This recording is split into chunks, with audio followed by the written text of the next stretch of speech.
ჩვენი ჟურნალისტი ამჯერად უკანა ფშავის ამ სოფელში იმყოფებოდა, ამბობს, რომ ადგილობრივებს ელექტროენერგია გასული საუკუნის 90-იანი წლების შემდეგ არ უნახავთ.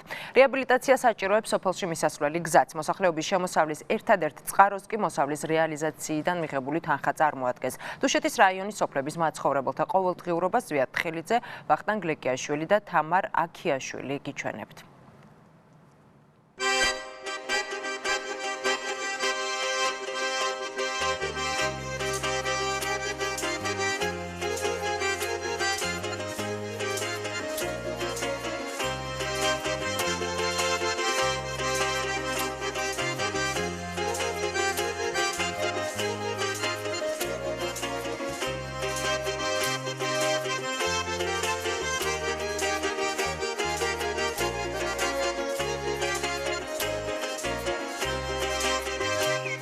უკანა ფშავის ამ სოფელში ქალაქელი სტუმარი იშვიათობაა, მაგრამ დღევანდელი დღე გამონაკლისია.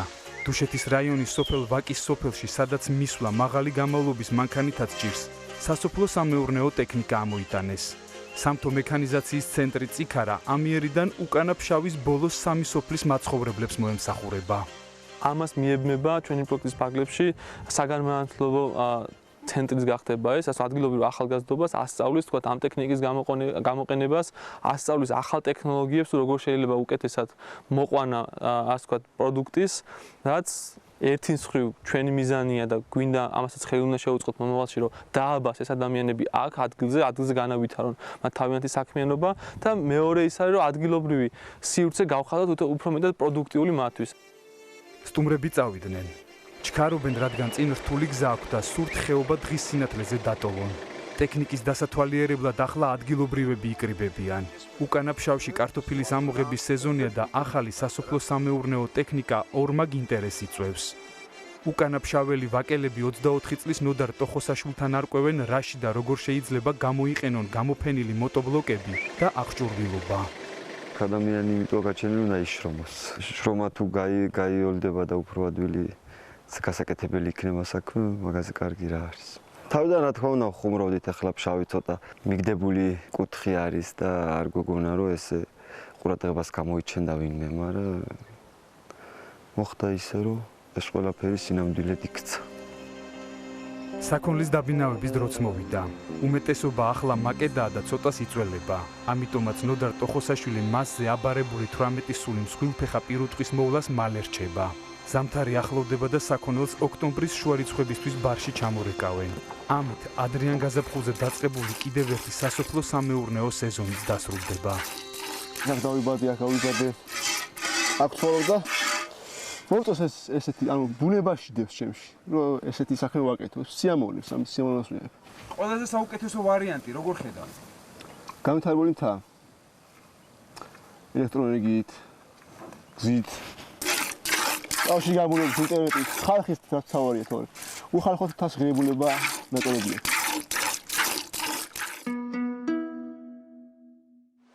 თაში მალე ღამდება. ღამე აქ მოულოდნელობებითაა სავსე.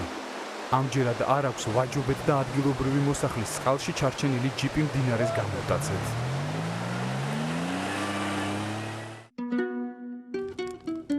უკვე გვარიანად ბნელა, თუმცა დაძინებამდე ჯერ კიდევ შორია. ეს დღის ყველაზე რთული პერიოდია დაღლითა და ფიქრით გაჯერებული. ამ დროს ნოდარ ტოხოსაშვილი მეგობართან, ბადრი წელაურთან საუბარში, ან ტელეფონში გადმოწერილი წიგნების კითხვაში ატარებს. კითხულ ამ წუთში მას, რაც ასე ვთქვათ, მეხმარება წინსვლაში. მაგრამ ბრაინტერესის დროის მენეჯმენტი იქნება ეს ასე ვთქვათ, არის წიგნი შეჭამი ბაყაყი, ხო? ანუ იქ მიზნების დასახვა და ამათი მიღწევა ეს, რაც მე მჭირდება ამ წუთში, რაც ასე ვთქვათ, აქ ახლა ხატვლიტერატურა ძალიან კარგია.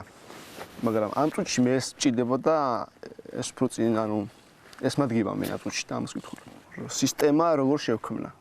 ანუ ეს მონახაზები მაქვს რაღაცები, მაგრამ ამის მჭირდება რაღაც გარკვეული ცოდნა კიდე დავშვი. იგივე მაღაზია როგორ მუშაობს, ყველაფერი დისტრიბუცია როგორ მუშაობს, ანუ დეტალებში მაინტერესებს ეს და არა ისე რაღაც ზოგადად. ანუ დეტალებში ვარ ხდება ყველაფერი პრაქტიკაში.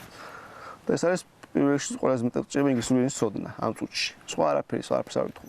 Facebook-ის საკუთარ გვერდზე თანასოფლელების პროდუქციას და თავისასაც სარფიანად ასაღებს. კარტოფილის ტაფილო, თაფლი და დამბალხაჭო უკანა ფშავიდან ძალიან პოპულარულია. სადღაც ოქტომბრიდან მარტამდე ალბათ 5-7 ლარის. დაახლოებით 5-800-დან 800 ლარამდე. სულ. გაყიდულ შახშანი ეგრე გაიყიდა.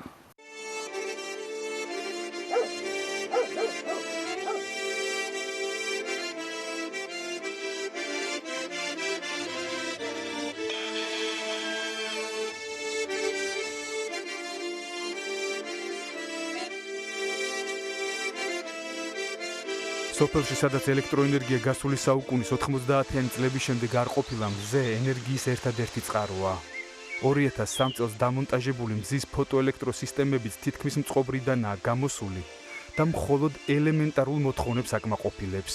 გამომუშავებული ელექტროენერგია ერთი ტელევიზორის, რამდენიმე ბჟუტავი ნათურის და ტელეფონების დასატენად თუ ყოფნით.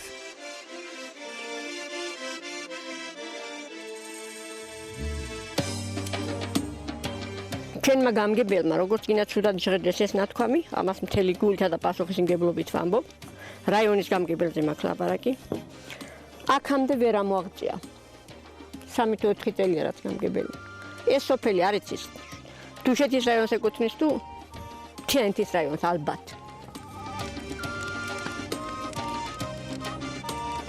ტოხოსაშვილების სტუმარი 39 წლის ლექსომ გელიაშვილი თავის თავს და მეზობლებს უგზო-უკლოდ დაკარგულებს ეძახის. მან უკანაფშავი შარშან დატოვა და საცხოვრებლად ბარში გადავიდა. ახლა მშობლიურ ადგილებს მხოლოდ ზაფხულში სტუმრობს. რა მჭირდება ცხოვრება? მეტი აღარაფერი არ უჭირდება. უნდა გქონდეს ვაკისოფეს, უნდა გქონდეს გზა. ცხოვრება უნდა გქონდეს. ვაკისოფელი დაიცალა. შავი დაიცალა უკვე. არ გჯერათ?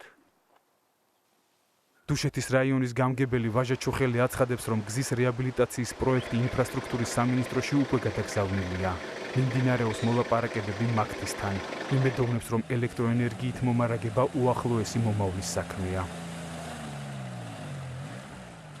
უკანაფშავში პატრონი არ იყო მან ამ 9 წლის განმავლობაში და რაც მათ გაკეთდა აი ეხლა ბოლო წლებში აი ამ 2 წლის განმავლობაში ამ ხელა სამუშაო მან დაჩატარებულა და კიდევ ველოდებით მთავრობიდან სტიქიის თანხებს რომ გამოვაცხადოთ ტენდერი და დავიწყოთ ისევ აი ამ გზის მოწესრიგება. სამთო მექანიზაციის ცენტრის წიქარა შესაძლებლობები ადგილობრივებმა მეორე დღესვე გამოცადეს. ჩამოტანილი ტექნიკის დახმარებით კარტოფილის ამოღება გაცილებით ადვილია. ახლა მთავარია ადრიანი გაზაფხულიდან გვიან შემოდგომამდე მოწეული მოსავლის დაბინავება და აბარგება.